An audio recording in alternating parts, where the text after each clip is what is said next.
Bismillahirrahmanirrahim. Assalamualaikum warahmatullahi wabarakatuh. Salam Om Swastiastu, Namo Buddhaya, salam kebajikan.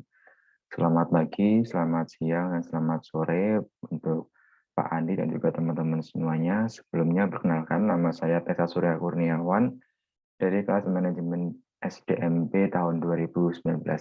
Di sini saya akan sedikit menjelaskan mengenai analisis kebangkrutan dari PT Siantar Top Tbk.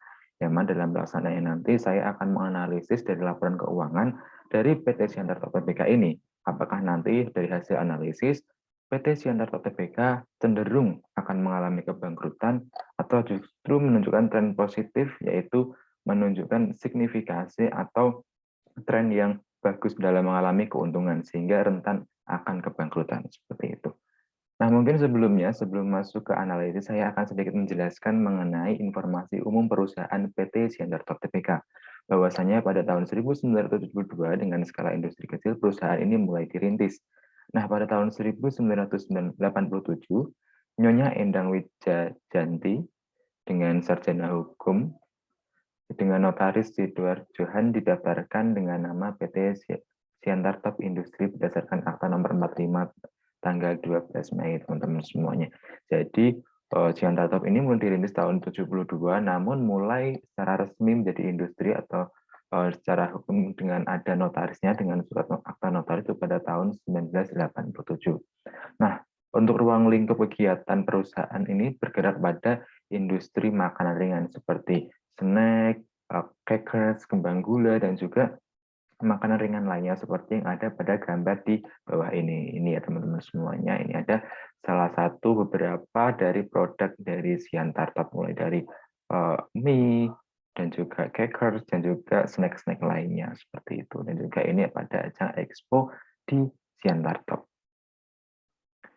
Nah, selanjutnya pada tahun 91 teman-teman semuanya dilanjutkan bahwasanya perusahaan mulai memproduksi varian permen dan juga perluasan usaha dengan membuka usaha di beberapa kota seperti Medan, Bekasi, dan juga Makassar. Selain itu juga pada tahun 2014 baru-baru ini perusahaan juga mengembangkan pabrik kopi. Nah, untuk perusahaan ini sendiri atau PT Siantar Tbk tercatat di Bursa Efek Jakarta pada tahun 1996. Pendiri perusahaan ini sendiri adalah Bapak Sindu Sumidomo, yaitu putra asli dari pematang Siantar. Dan ini merupakan salah satu kenapa dari perusahaan ini memberi nama Siantar Top, karena asal dari pendirinya sendiri berasal dari pematang Siantar Medan. Nah, untuk di Bursa Efek Jakarta, PT Siantar Top terdaftar dengan kode STTP. Nah, kita lanjut teman-teman semuanya. Pada pelaksanaannya nanti saya akan menggunakan analisis multivariatif, yang mana analisis multivariatif ini yang akan menentukan dari hasil ZI nanti dari suatu perusahaan. Nah, nanti saya akan membandingkan berdasarkan 3 tahun pelaksanaan, yaitu 2018, 2019, dan juga 2020. Kita akan melihat nilai ZI-nya itu berapa. Nah, nanti ada penjelasannya teman-teman semuanya, mulai dari, nah untuk ZI sendiri ini berdasarkan ada 5 pokok, yaitu berupa X1, yaitu dari aktif volunteer dikurangi hutang lancar dibagi total aktiva, dan juga seterusnya sama X5 seperti itu. Nah, teman-teman semuanya, dari analisis tadi mengenai analisis yang sebelumnya, bahwasanya nanti dari hasil ZI nanti akan menunjukkan berapa nih nilainya. Nah, untuk ZI yang kurang dari 1,81 mengatakan bahwasanya perusahaan berpeluang atau berpotensi untuk mengalami kebangkrutan. Entah itu karena mungkin hutangnya yang terlalu besar, ataupun mungkin penjualannya yang tidak baik, ataupun tidak menghasilkan tren penjualan yang positif, dan juga faktor-faktor lainnya. Dan juga untuk hasil ZI lebih dari 2,99 menunjukkan bahwa perusahaan berpeluang kecil mengalami kebangkrutan, teman-teman semuanya. Dalam artian perusahaan ini sangat sehat, teman-teman. Jadi perusahaan ini mulai dari penjualan itu sangat signifikan dan juga labanya pasti banyak. Ini juga berpengaruh pada strategi perusahaan yang ditetapkan. Nah, untuk nilai ZI-nya yang di antara range 1,81 sampai 2,99 berarti menunjukkan berada pada gray area atau area ambigu nih. Bisa berpotensi untuk bangkrut dan juga berpotensi untuk terus menunjukkan tren positif atau sehat, teman-teman semuanya. Nah, kita masuk ke data laporan keuangan dari PT Siantar Top Tbk. Saya mengambil pada 3 tahun berturut-turut, yaitu 2018, 2019, dan juga 2020. Nah, teman-teman semuanya dapat dilihat pada layar teman-teman mulai dari aktiva lancar sampai penjualan. Di sini menunjukkan hasil ZAE dari PT Siantar Tbk pada tahun 2018 sebesar 2,597, 2019 sebanyak 3,194, dan juga pada tahun 2020 3,82.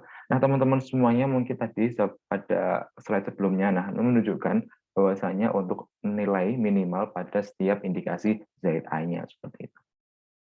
Nah, pada tahun 2018 2,597 menunjukkan bahwasanya pada tahun 2018 PT Siantar Top Tbk berada pada fase gray area atau pada fase pertengahan nih teman-teman semuanya, bisa bangkrut dan juga bisa terus tren positif atau semakin sehat. Nah, tapi berdasarkan analisis 2019 setelah 2020 ternyata PT Siantar Top Tbk justru menunjukkan tingkat signifikan yang luar biasa, bahwasanya nilainya yaitu 3,194 dan 2020 3,182. Nah, dari perhitungan ZI 2019 dan juga 2020 menunjukkan bahwasanya perusahaan PT Siantar Top Tbk ini sehat teman-teman semuanya. Jadi cenderung lebih kecil peluangnya untuk mengalami kebangkrutan teman-teman. Walaupun di masa pandemi, dari laporan keuangan dan juga perhitungan ZI-nya menunjukkan tren yang positif. Nah, teman-teman semuanya di 2020 sedikit mengalami penurunan daripada 2019, mungkin karena ada faktor pandemi teman-teman semuanya. Kita ketahui bahwasanya di awal 2020 di Indonesia pandemi sedang marak-maraknya seperti itu, sehingga dari data laporan keuangan menunjukkan sedikit penurunan dibandingkan tahun 2019.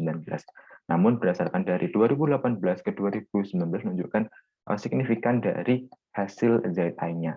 Nah, ini juga dipengaruhi dari strategi perusahaan, entah itu strategi diversifikasi, entah itu strategi dalam hal untuk pemasaran, dan juga lainnya. Sehingga pada tahun 2019, perusahaan Siantar Tbk mampu untuk meningkatkan dari perhitungan ZA. Sehingga dari perhitungan ini, PT Siantar Tbk disinyalir lebih kecil rentan terhadap kebangkrutan dan justru akan lebih semakin meningkat lagi di tahun-tahun sebelumnya. Mohon maaf, di tahun-tahun berikutnya. Nah, ini untuk menunjukkan grafik skornya teman-teman semuanya 2018, 2019, dan juga 2020. Ya, tadi sudah saya jelaskan ya, walaupun di 2020 sedikit mengalami penurunan, ini dikarenakan adanya pandemi COVID-19 yang berdasarkan dengan kebijakan-kebijakan pemerintah, sehingga penjualan dari PT Siantar Top Tbk ini cukup sedikit menurun, teman-teman. Nah, dari analisis tadi, teman-teman, kita bisa ketahui ya bahwasanya pada PT Siantar Tbk dalam perhitungan koefisiensi skornya di tahun 2018 tadi menunjukkan 2,97, berarti pada fase atau kategori gray area, atau ini bisa aja bangkrut, bisa aja justru terus tumbuh teman-teman. Tapi berdasarkan 2019 dan juga 2020, perusahaan mengalami kenaikan dan juga teman-teman semuanya pada tahun 2019-2020 PT Siantar Tbk terbebas dari gray area dan juga terus akan tumbuh dan juga diperkirakan akan terus sehat. Nah, dengan demikian perusahaan diprediksi tidak akan mengalami kebangkrutan berdasarkan perhitungan pada tahun 2019 dan juga 2020 tadi. Tapi walaupun tadi 2020 sedikit mengalami penurunan dibandingkan tahun 2019. Nah, berikut sedikit bukti bahwasanya dalam pelaksanaan PT Siantar Tbk akan mengalami kenaikan baik itu laba, penjualan, dan sebagainya di masa pandemi sebagai pendukung tadi perhitungan skornya. Nah, ini ada beberapa artikel yang menunjukkan bahwasanya walaupun di masa pandemi justru penjualan PT Siantar Tbk meningkat teman-teman, dan juga labanya juga merosot naik seperti itu ya. Di sini ada juga dari Investor Daily, Egozen Ekonomi, dan juga artikel-artikel lainnya seperti itu. Nah, dimungkinkan juga bahwasanya untuk PT Siantar Tbk bergerak pada bidang industri teman-teman semua, yaitu makanan, sehingga juga di masa pandemi ini untuk makanan juga salah satu sektor yang mengalami peningkatan penjualan. Begitupun juga yang dirasakan pada PT Siantar Tbk. Nah, itu teman-teman semuanya. Jadi PT Siantar Tbk berdasarkan perhitungan skornya pada tahun 2018 sampai 2020 menunjukkan kategori yang baik, yaitu tren positif yang selalu naik, walaupun di tahun 2020 sedikit mengalami penurunan yang tidak terlalu signifikan di tahun 2019 seperti itu. Hal tersebut juga berpengaruh pada laba dan juga penjualan yang terus meroket atau menaik. Dengan begitu dapat disimpulkan bahwasanya PT Siantar Tbk ini lebih sedikit tidak akan mengalami kebangkrutan teman-teman. Jadi peluang untuk bangkrut lebih kecil berdasarkan perhitungan yang tadi telah kita laksanakan. Jadi mungkin untuk kedepannya dari saran yang peneliti lakukan bahwasanya perusahaan harus terus berinovasi dan menyesuaikan kondisi, teman-teman. Misalkan nanti selesai pandemi, strategi juga harus disesuaikan juga, inovasinya juga pasti harus lebih variatif. Terkait strategi yang akan diambil oleh PT Siantarto PTK, baik itu dari diversifikasi produk, nah itu nanti bikin produk yang baru lagi ataupun lainnya, serta diversifikasi harga, entah itu nanti diturunkan, dinaikkan, ataupun strategi lainnya, serta strategi lainnya agar tetap menunjukkan tren positif dalam nanti laporan keuangan, entah itu labanya, laporan penjualan, dan juga lainnya, seperti itu.